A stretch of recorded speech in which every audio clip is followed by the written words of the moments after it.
आपल्याकडे आज मान्यवर पाहुणे आलेले त्यांची ओळख मी आपल्याला थोडक्यात करून देते। सर्वप्रथम गायक श्री अमोल निसळ, पंडित अजय चक्रवर्ती यांचे ते शिष्य। प्रथम शिक्षण त्यांनी पंडित गुरु गंगाधर बुवा पिंपळखरे यांच्याकडे घेतले। भजन सम्राट अनुप जलोटा यांच्याकडून त्यांना अमोल गंधर्व ही पदवी प्राप्त झालेली आहे। देशासह विदेशात देखील त्यांनी त्यांचे संगीताचे कार्यक्रम सादर केलेले आहेत, ज्यामध्ये ऑस्ट्रिया, कतार, दुबई, उरुग्वे या देशांमध्ये त्यांनी त्यांची कला सादर केलेली आहे। स्वरझंकार संगीत महोत्सव याचे उगवते कलाकार म्हणून देखील त्यांचा गौरव झालेला आहे। आपण जोरदार टाळ्या वाजवून त्यांचे स्वागत करूया आपल्यामध्ये। आपले पुढचे पाहुणे आहेत श्री अविनाश वैजापूरकर। शास्त्रीय संगीतातील त्यांचे गुरु पंडित राम माटे आणि श्री कृष्णबुवा तळवलकर। त्यांच्याबरोबरच दत्ता डावजेकर, भास्कर चंदावरकर, राम कदम यांच्याकडे देखील त्यांना गाण्याची संधी मिळाली। झलक या त्यांच्या संस्थेचे ते निर्मिती प्रमुख आहेत। याचबरोबर किशोरीताई आमोणकर, आशा भोसले, पंडित हृदयनाथ मंगेशकर, सुधीर फडके, राम कदम, शांता शेळके अशा दिग्गजांचे आशीर्वाद देखील त्यांना लाभलेले आहेत। हे दोन्हीही पाहुणे आजच्या आपल्या सगळ्या बालकलाकारांचं कौतुक करायला आज इथे हजर आहेत। खरोखरीच आम्ही त्यांचे आभारी आहोत, ते वेळात वेळ काढून आज इकडे आमच्यासाठी हजर झाले। मी आपल्या संस्थेचे आरोह संस्थेचे सर्वेसर्वा संग्राम भोसले यांना विनंती करते, त्यांनी त्यांचं मनोगत आपल्यासमोर व्यक्त करावं।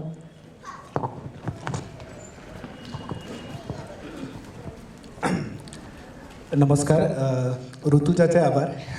या कार्यक्रमाचं सूत्रसंचालन ती करते। उपस्थित सर्व रसिकांचे पुन्हा एकदा स्वागत। आपण सर्वजण हा कार्यक्रम पाहण्यासाठी इथे आलात आणि उत्तम प्रतिसाद देऊन आपण या सर्व कलाकारांचा उत्साह वाढवत आहात, त्याबद्दल मी तुमचे आभार मानतो।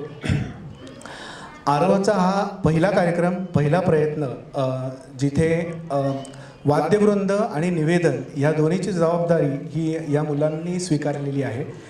असा कार्यक्रम करण्याचं उद्दिष्ट असं की लाईव्ह जेव्हा कार्यक्रम केला जातो तेव्हा हे लाईव्ह ही मराठी गाणी बसवताना त्या प्रत्येक गाण्याचा बारकाईने अभ्यास या मुलांना करता आला। प्रत्येक गाण्यामध्ये असलेले वेगवेगळे रिदम पॅटर्न्स आणि त्यात वापरली गेलेली निरनिराळी वाद्ये, या सर्वांचा अभ्यास त्यांना करून त्यांनी ही गाणी बसवलेली आहेत। गेली अनेक वर्षे कराओके ट्रॅक्सवर गाणी सादर करण्याचा ट्रेंड आहे आणि ते एक अतिशय कन्व्हिनियंट आणि उत्तम साधन आहे। कमी श्रमात आणि कमी खर्चात आपण गाणी सादर करू शकतो। पण काय होतं की कराओके ट्रॅक्सवर जेव्हा गाणी सादर केली जातात तेव्हा पूर्ण फोकस हा ऐकणाऱ्यांचा आणि गाण्यांचा, फक्त त्यातला जो गायनाचा भाग आहे त्यावर असतो। कारण बाकी ट्रॅक्स हा ऑलमोस्ट ग्रँटेड असतो, तो नेहमी ऐकलेला असतो। त्यातलं वेगळेपण हे फक्त कराओके म्हणजे जो गाणार आहे त्याचं गायन आहेच, त्यातला भाग वेगळा असतो। आणि कार्यक्रमाची सुरुवात करताना ह्या मराठी गाण्यांचा कार्यक्रम, कारण आता ही जी गाणी आम्ही निवडलेली आहेत ती बरीच गाणी ही फार जुनी आहेत, जी ऑलमोस्ट आपण जेव्हा दूरदर्शन चॅनलवर प्रत्येक आठवड्याला मराठी चित्रपट पाहत होतो त्यावेळेला ऐकलेली ही सर्व गाणी आहेत। आणि आता ही गाणी उपलब्ध इंटरनेटच्या माध्यमातून सर्वत्र असतात, पण मला वाटतं ह्या मुलांना ही गाणी आपसूक ऐकण्याची संधीसुद्धा आता सध्या दुर्मिळ आहे। पण या कार्यक्रमाच्या निमित्ताने त्यांनी ही सर्व गाणी बसवली, त्याबद्दल त्या सर्व मुलांचं कौतुक, त्यांच्या पालकांचं सुद्धा कौतुक। जरी आरोहने हा प्रयत्न केलेला आहे आणि आम्ही कोऑर्डिनेशन करून हा कार्यक्रम गेले 3 महिने बसवत आहोत, तरीसुद्धा एक महत्त्वाची गोष्ट इथे मला नमूद करावीशी वाटते की ही सर्व मुलं मुळातच चांगल्या पद्धतीने तयार आहेत आणि त्यांची सुराची आणि तालाची समज ही खूप सुंदर आहे। त्याचं श्रेय हे त्यांच्या गुरुजनांना जातं, ज्यांच्याकडे हे गेले काही वर्ष संगीताचं शिक्षण घेत आहेत। आणि आज या कार्यक्रमासाठी त्यांचे गुरुजन इथं उपस्थित आहेत। त्यापैकी मी त्यांचा उल्लेख मला नक्कीच करायला आवडेल। संपदा वाळवेकर, जयश्री कुलकर्णी, माधवी सरदेसाई, केतन बिडवे आणि स्वरनिनाद आजचे आपले प्रमुख पाहुणे अमोल निसळ। प्रमुख पाहुण्यांबद्दल अगदी थोडक्यात बोलतो. अमोल निसळ यांची एक गायक म्हणून ओळख मी करून देण्याची खरंच गरज नाही, पण स्वरनिनाद या संस्थेमार्फत ते अतिशय उत्तम रीतीने आपल्या विद्यार्थ्यांना घडवण्याचं सुंदर काम करत आहेत. शास्त्रीय संगीताचं शिक्षण ते त्यांच्या विद्यार्थ्यांना देत आहेत आणि अतिशय उत्तम रीतीने ते त्यांच्या विद्यार्थ्यांना घडवत आहेत. त्यानंतर अविनाशजी वैजापूरकर यांना ऑलमोस्ट 22 वर्षांनी मी भेटलेलो आहे. 22 वर्षापूर्वी रसिका तुझ्यासाठीच्या निमित्ताने आम्ही भेटलो होतो आणि त्यानंतर जेव्हा हा कार्यक्रम करायचा ठरवला तेव्हा त्यांचा सुगम संगीताचा अभ्यास आणि त्याचे केलेले त्यांनी कार्यक्रम ऑलमोस्ट 2500पेक्षा जास्त कार्यक्रम त्यांनी पूर्ण महाराष्ट्रात केलेले आहेत. त्यामुळे मला जे नाव डोळ्यासमोर आलं की ह्या कार्यक्रमासाठी त्यांची उपस्थिती आणि त्यांचा अभिप्राय हा अतिशय मुलांना मार्गदर्शक ठरेल. तर एवढं बोलून मी ऋतुजाकडे कार्यक्रम पुढे नेण्याची विनंती करतो. धन्यवाद. एक खरोखरीच इथे नमूद करण्यासारखी गोष्ट आहे. पालकांकडून एका पालकांना मनोगत व्यक्त करायचं आहे, मी त्यांना बोलू देते. नमस्कार. आत्ता संग्राम सरांनी सगळ्या मुलांचं आणि पालकांचं कौतुक केलं, तर खूप छान वाटलं ऐकताना. पण खरं सांगायचं तर या कार्यक्रमाची संकल्पना यांची आहे, संग्राम भोसले आणि त्यांच्या पत्नी दीपा भोसले यांचं. खरं म्हणजे सर्व पालकांच्या वतीनं मी विशेष आभार मानते, कारण सान्वीच्या शब्दात सांगायचं झालं तर या सगळ्या मुलांची मोठ पाडणं सोपं नाही. गेले कित्येक आठवडे, कित्येक दिवस, कित्येक महिने ही प्रॅक्टिस चालू आहे आणि संग्राम सर आणि दीपा दोघंही जण त्यांचे नोकरी, व्याप सगळं सांभाळून वेळ देत आहेत. सुरुवातीला ही मुलं प्रॅक्टिसला यायची, ओळख होती त्यांची एकमेकांशी, पण तेवढी कनेक्टेड नव्हती. तर मग गाण्याची प्रॅक्टिसही व्हायची आणि संग्राम सरांनी त्यांच्याकडनं गेम्स वगैरे खेळून घेतले आणि मग संगीतावर आधारित गेम्स खेळायचे. त्यांच्या सगळ्यांचं फोटोशूट केलं एकदा आणि अशा या सगळ्या ह्याच्यानी ती मुलं आता इतकी जवळ आली की नंतर आत्ता असं व्हायला लागलं की जमल्यानंतर सांगायला लागायचं, मस्ती नाही, आपण प्रॅक्टिससाठी जमलोय. आणि इतकं म्हणजे मुलांना सांभाळून घेत आणि खूप कष्ट घेतले या कार्यक्रमा ठरवण्यापासून बारीक सारीक तपशील कार्यक्रमाचे, प्रॅक्टिस सगळंच. त्याकरता मी अगदी मनापासून आभार मानते संग्राम सर आणि दीपा यांचे. खरोखरीच त्या दोघांची मेहनत या सगळ्यामध्ये दिसते आणि पालकांचं श्रेय देखील तितकंच मोठं आहे, कारण या सगळ्या मुलांना गेले 3 महिने आठवड्यातून 4 तास ते प्रॅक्टिसला घेऊन येतात. त्यामुळे या सगळ्या पालकांसाठी एकदा आपण टाळ्या वाजवूयात. आणि मी आपले आजचे पाहुणे आदरणीय श्री अमोल निसळ यांना विनंती करते, त्यांनी 2 शब्द आपल्याशी बोलावे.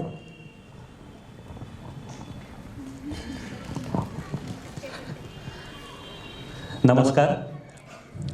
खूप छोटंसं मी बोलणार आहे, कारण कार्यक्रम खरंच खूप छान चालला होता आणि आम्ही कलाकार जेव्हा स्टेजवरती असतो तेव्हा खरं असं वाटत असतं की आता थांबू नये, कारण कुठल्याही प्रकारचं ब्रेक, तुम्ही क्रिकेटच्या मॅचेस बघता तर जनरली असं बघतो की आपण की ब्रेकनंतर विकेट जाते, तर ती कशामुळे जाते तर ती त्या कॉन्सन्ट्रेशन हलतं आणि ती सगळी लिंग तुटते, तर त्याच्यामुळे ती विकेट जाते.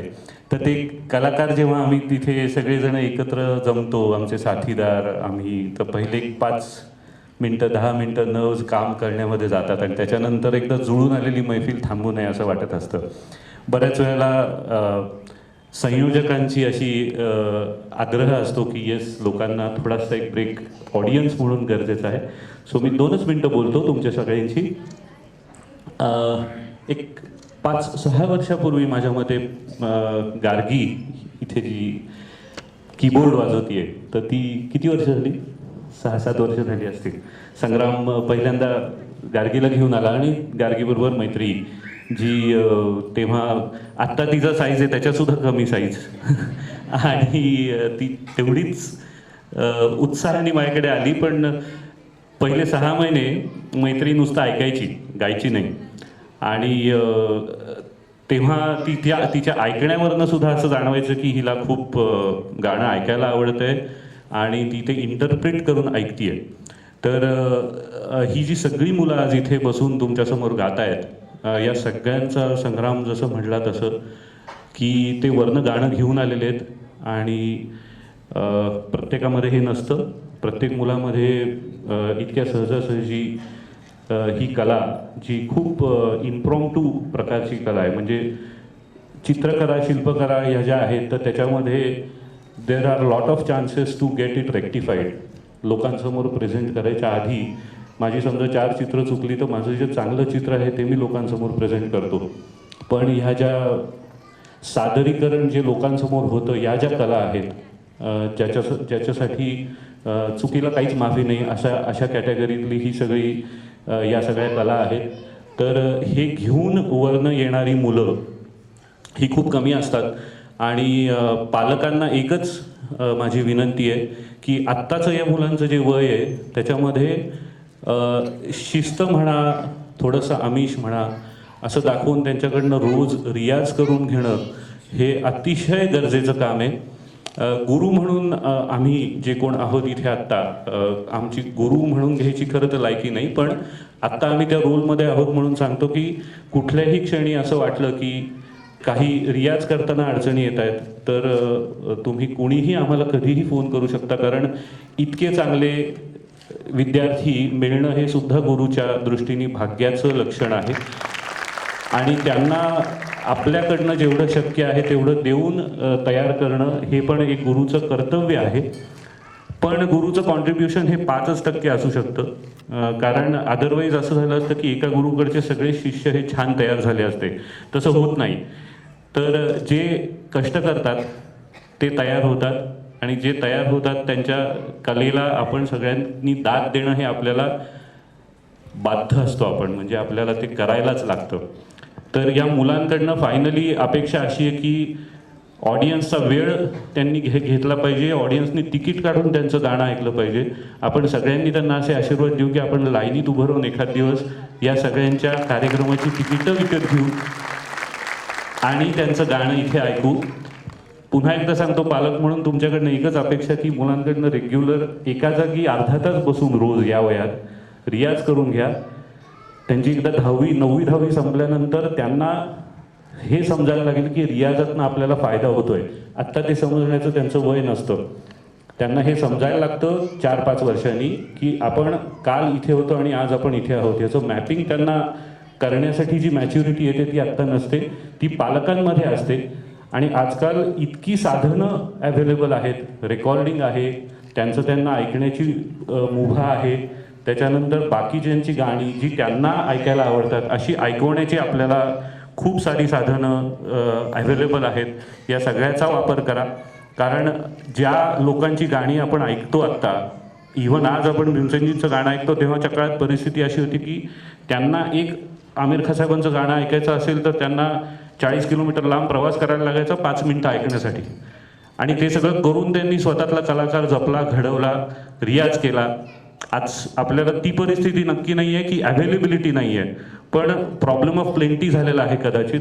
मुलांना अनेक व्यवधानं आहेत, त्यातनं चॅनलाइज्ड मार्ग काढून मुलांना प्रॅक्टिस करण्यासाठी उद्युक्त करा. आपापल्या पाल्यासाठी काय करायचं हे आईवडिलांना खूप छान माहिती असतं. तेवढा वेळ त्यांना द्या, एवढीच आमच्याकडनं सगळ्यांकडनं इच्छा. आणि मी थांबतो. पुन्हा एकदा ह्या कलाकारांच्या म्हणजे गायकांच्या व्यतिरिक्त आज जे इथे तालवाद्याची साथ करतायत ते सगळे कलाकार, गार्गी आणि सान्वी, सगळ्यांचा खूप छान सहभाग कार्यक्रमात आहे. सगळेजण स्वतः एन्जॉय करतायत हे तुम्ही बघत असाल. कारण दुसरे गाताना सुद्धा स्वतः एन्जॉय करणं हे सुद्धा या कार्यक्रमात स्टेजवरनं जी एनर्जी असते त्याच्यात खूप महत्त्वाचं असतं. सो ह्या सगळ्यांचे खूप सारे आभार आणि सगळ्यांना खूप शुभेच्छा. मी थांबतो. थँक्यू. खरोखरीच जर आपल्या शब्दांना बळ मिळो की या सगळ्या मुलांचं एक दिवस तिकीट काढून आपण सगळे शो करूयात आणि बघूयात. आणि मला खात्री आपण सगळे त्यासाठी येणार आहात. मी आता अविनाश वैजापूरकर सरांना विनंती करते. फार बोलणार नाही. नमस्कार. संग्राम, तुमचं अभिनंदन आणि आभार एवढ्यासाठी की एवढ्या उत्तम कार्यक्रमाचा ऐकायला बोलवलं. पालकांसाठी परत एकदा एकच की असं व्यासपीठ मिळणं हा खूप मोठा चान्स असतो. मिळत नाही लोकांना, चांगल्या चांगल्या कलाकारांना मिळू शकत नाही. हे बघून मला एक 20 वर्षापूर्वीची आमची आठवण झाली. माझ्या संस्थेतर्फे मी बालवाद्यवृंद बसवला होता आणि त्यातनं पुढे आलेले कलाकार म्हणजे ऋषिकेश बडवे, रश्मी मोघे, प्रियांका बर्वे, अनय गाडगे, ही सगळी मुलं त्यातनं पुढे आली. त्यांचं नावं तुम्हाला माहिती असतीलच. तर हा चान्स यातनं मिळणं हा खूप मोठा पार्ट असतो. त्याबद्दल संग्राम तुमचं मनापासून परत एकदा अभिनंदन. मार्ग त्यांना सापडला आणि दर्शन तुम्हाला घडतंय, तेव्हा मार्गदर्शनाची जरूर नाही. धन्यवाद. मोजकं नेमकं बोलले. खरोखरीच या सगळ्या मुलांमध्ये भावी कलाकार आपल्याला दिसायला लागलेत. आपण त्यांचं कौतुक करूया, त्यांना सर्टिफिकेट देऊन. आज आपल्यामध्ये मान्यवर उपस्थित आहेत, त्यांच्या हस्ते आपण या सगळ्या बालकलाकारांना सर्टिफिकेट देऊयात. आजच्या कार्यक्रमामध्ये, मैफिलीमध्ये त्यांचा सहभाग आहे म्हणून. मी कलाकारांचं नाव घेते, त्यांनी मंचावरती यावं.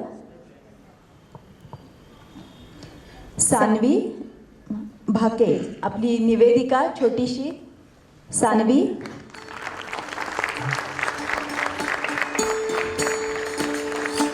अनेक नाट्यछटा एकपात्रीमध्ये तिचा सहभाग असतो. 4थीत आहे ती. संपदा कुलकर्णी.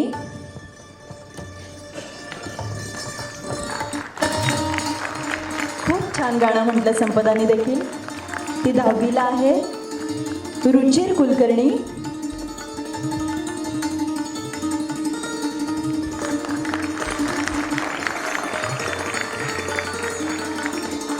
रुचिर 8वीमध्ये आहे. शार्दुल काणे 5 वर्ष झाले शास्त्रीय संगीत शिकतोय. ही एवढी आवाजाची ताकद या पंडितजींनी कुठून आणली? स्वरालीला मी विनंती करते, तिने स्वरमंचावर यावं. स्वराली 6वीमध्ये आहे.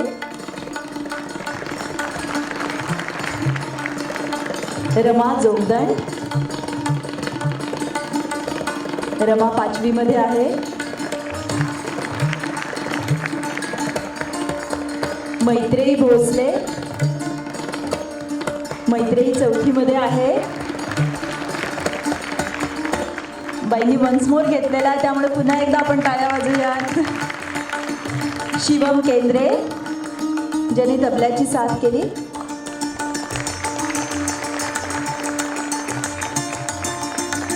गार्गी भोसले कीबोर्डवरती जी आहे. 7वीमध्ये गार्गी.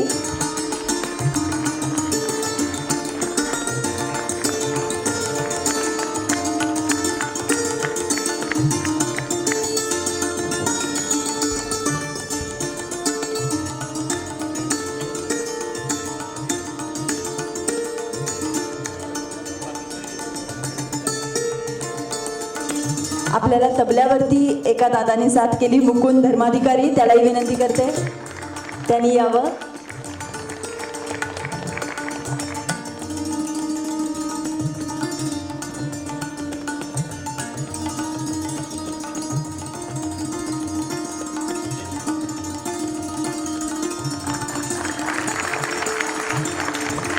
केतन देवरकर यांनी तबल्यावरती साथ केलेली आपल्याला.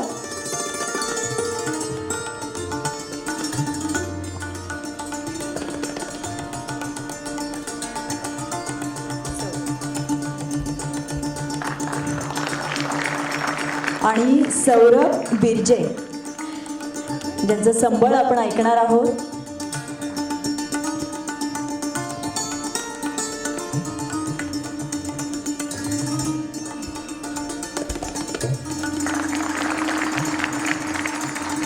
धन्यवाद. या मोठ्या दादांनी त्यांच्या सगळ्या लहान भावंडांना खरं तर साथ केलेली आहे. यानंतर मी संग्राम भोसले यांना विनंती करते, त्यांनी आपल्या आपल्या पाहुण्यांचा सत्कार करावा. सर्वप्रथम श्री अमोल निसळ.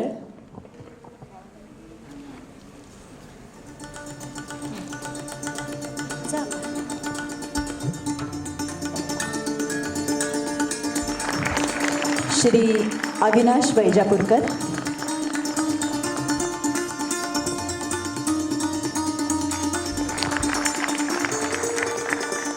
हा औपचारिक असला तरी खरोखरीच अनौपचारिक पद्धतीनेच आपण सादर करतोय, कारण आपण पालक आहात, आपल्यालाही माहिती आहे. त्यामुळे विशेष मी वेगळे तुमचे आभार मानत नाही, पण तरीही तुम्ही कौतुकांनी मुलांसाठी आलात, यासाठी तुमचे आभार. ध्वनी व्यवस्था आणि या रंगमंचाची व्यवस्था सांभाळल्याबद्दल आम्ही त्यांचेही आभारी आहोत. आणि आता आपण लवकरच कार्यक्रमाकडे परत वळूया.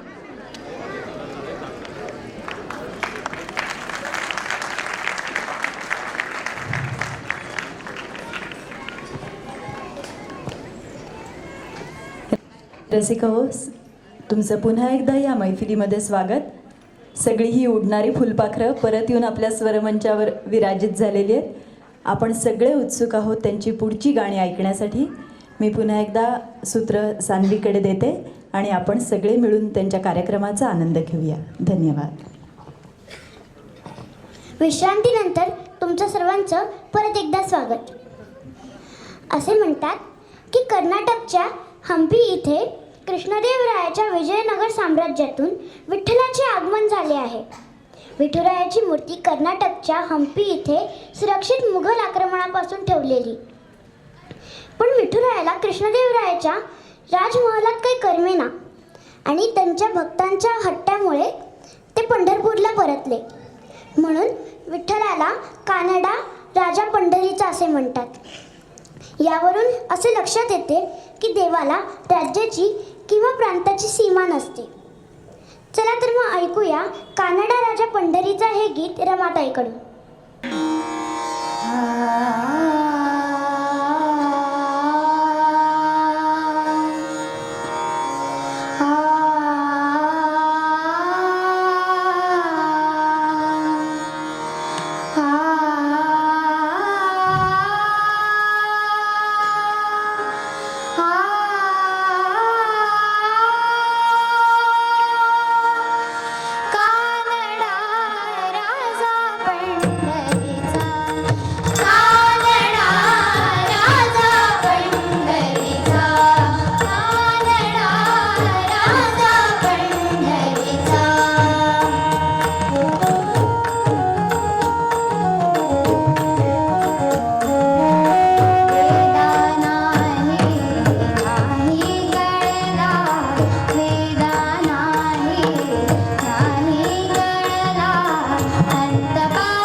बाबा म्हणाले रखुमाई. मग विठुराया एकटे का उभे? बाबा म्हणाले भक्त पुंडलिकाने एकच वीट ठेवली आणि विठुराया त्यावर उभे राहिले. रखुमाई त्यांच्या पाठीशी होती. असं म्हणतात की प्रत्येक यशस्वी पुरुषामागे एक स्त्री असते. ती स्त्री म्हणजे रखुमाई. ती कधी पत्नी म्हणून, तर कधी बहीण म्हणून, आई म्हणून, तर कधी मैत्रीण म्हणून. पण जरीही ही रखुमाई पाठीशी असली तरीही तिची कीर्ती जगभर असते. ती कधी पायलट म्हणून, तर कधी दंगलगर म्हणून, तर कधी वादक म्हणून. चला तर मग ऐकूया रखुमाईचे कौतुक करणारे हे गीत. सादर करीत आहे संपदाताई, रमाताई आणि स्वरालीताई.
मराठी गाण्यांचा कार्यक्रम आणि या चित्रपटाची आठवण होणार नाही असे कसे?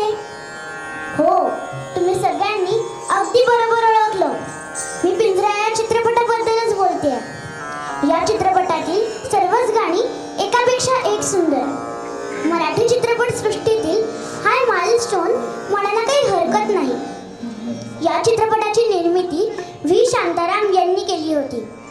संगीत राम कदम आणि गाणी लिहिली होती जगदीश खेबुडकरांनी. या चित्रपटात श्रीराम लागू, संध्या आणि निळू फुले यांच्या प्रमुख भूमिका होत्या. या चित्रपटाच्या गाण्यांमुळे तो आज पण प्रेक्षकांच्या हृदयात राज्य करत आहे. चला तर मग ऐकूया पिंजरा चित्रपटातील ग साजणी हे गाणं शार्दूल दादाकडून. ग साजणी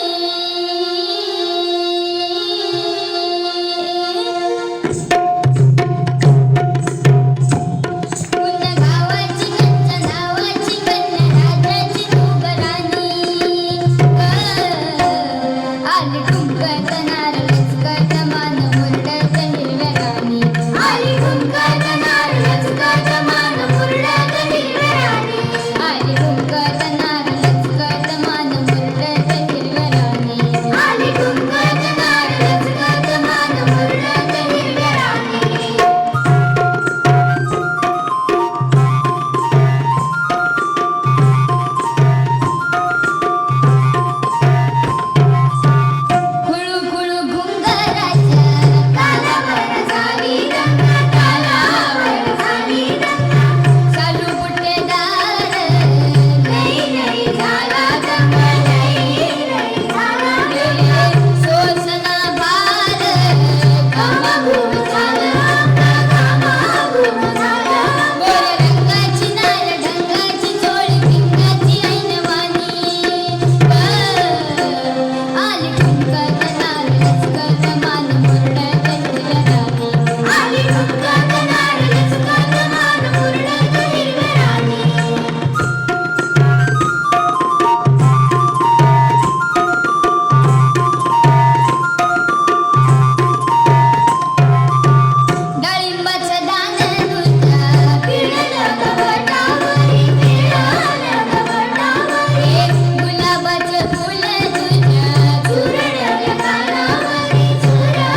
मी, आई आणि बाबा त्यात बसलो आणि आई छान कवितेच्या ओळी गुणगुणायला लागली.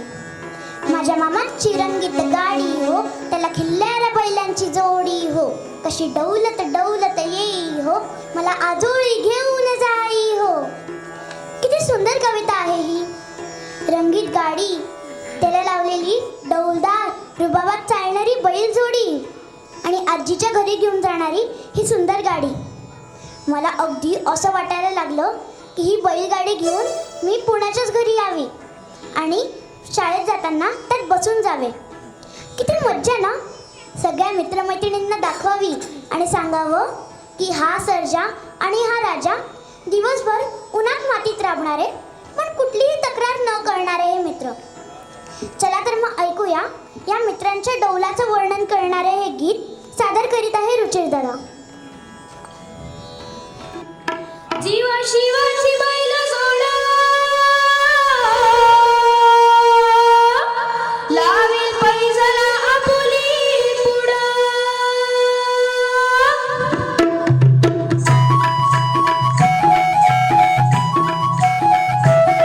डौल मोराच्या मानाचा रे डौल मानाचा एक रामाच्या बाणाचा रे एक बाणाचा ताना सर्जाची नाम जोडी ताना सर्जाची नाम जोडी ही पुन्हा होवीत हाती गोडी माझा राजा र पुन्हा होवीत हाती गोडी माझा राजा र डौल मोराच्या मानाचा रे डौल मानाचा एक रामाच्या बाणाचा रे एक बाणाचा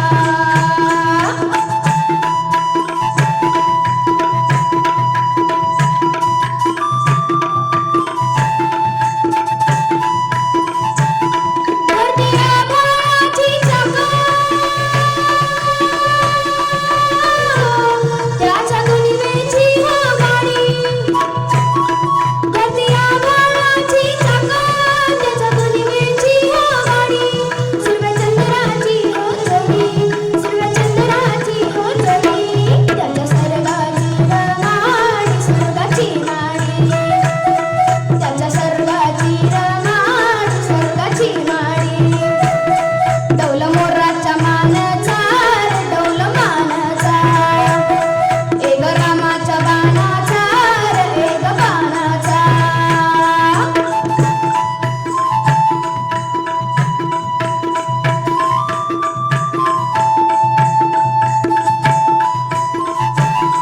सती शंकराची माया विष्णू लक्ष्मीचा राया सती शंकराची माया विष्णू लक्ष्मीचा राया पुरुष परकुर्तीची जोडी पुरुष परकुर्तीची जोडी डावपर पंचाचा मांड माझा राजा रे डावपर पंचाचा मांड माझा राजा रे डौल मोराच्या मानाचा रे डौल मानाचा एक रामाच्या बाणाचा रे एक बाणाचा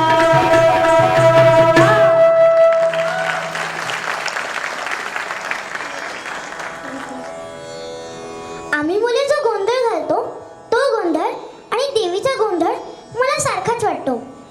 म्हणजे कसं? आता तुम्हाला प्रश्न पडला असेल ना, मी नक्की कोणता गोंधळ म्हणते? अहो, आम्ही मुले गोंधळ घालतो तो तेव्हा घालतो जेव्हा आम्हाला कुठली वस्तू किंवा खेळणं आवडलं असेल तर. तेव्हा आम्हाला ते हवंच असतं. त्यासाठी आम्ही पाय आदळत रडत रडत गोंधळ घालतो. तसाच देवीचा भक्त तिच्यासमोर नाचून गाणं म्हणून स्वतःचा हट्ट पुरवण्यासाठी गोंधळ घालतो. आताच 2-3 महिन्यांपूर्वी माझ्या काकाचं लग्न झालं. तिथे मी गोंधळ हा प्रकार पाहिला. वा वा, फार छान वाटत होतं. तिथे ड्युटी होती, संबळ होती, देवीसाठी छान छोटी केलेली झोपडी पण होती, दिवे, नैवेद्य. वा वा, माझ्यासाठी सगळं नवीन होतं पण फार मज्जा येत होती. तर मी मैत्रिणीला विनंती करते की तिने तिच्या गाण्याच्या स्वरूपात माझा अनुभव सगळ्यांना द्यावा.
धूमधाम चालली होती. हो, आजचा दिवसच तसा होता. आपल्या शिवबांना राज्याभिषेक होणार होता. सडा, रांगोळी, तोरण, फुलांचे हार, गोड-धोड सगळे लोक त्यांच्या घरचं कार्य आहे अशी कामाला लागली होती. इकडे सनई वाजत होती, तिकडे चौघडे वाजत होते आणि मराठ्यांचा एक एक पाऊल आनंदाने रायगडावर पडत होता. छत्रपती शिवाजी महाराजांच्या मनात स्वराज्याला हात लावणारे एकेका हातांची आठवण होत होती. बाजीप्रभू देशपांडे, तानाजी मालुसरे, कोंडाजी फर्जन, मुरारबाजी अशी कितीतरी नावं त्यांच्या मनात होते. हो, आपलं राज होतच तसा यशवंत, कीर्तिवंत, सामर्थ्यवंत, वरदवंत, पुण्यवंत, नीतिवंत, जाणता राजा, जाणता राजा, जाणता राजा. चला तर मग ऐकूया मराठी पाऊल पडते पुढे हे गाणं. सादर करीत आहे आरोहचे सर्व कलाकार.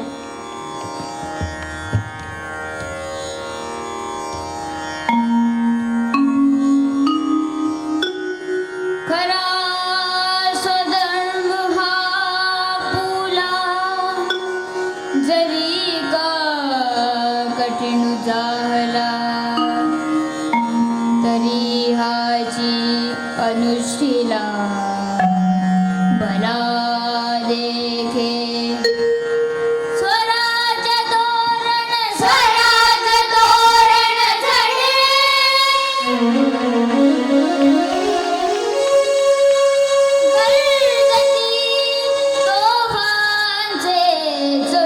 झडे मराठी पाऊल पडते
पुढे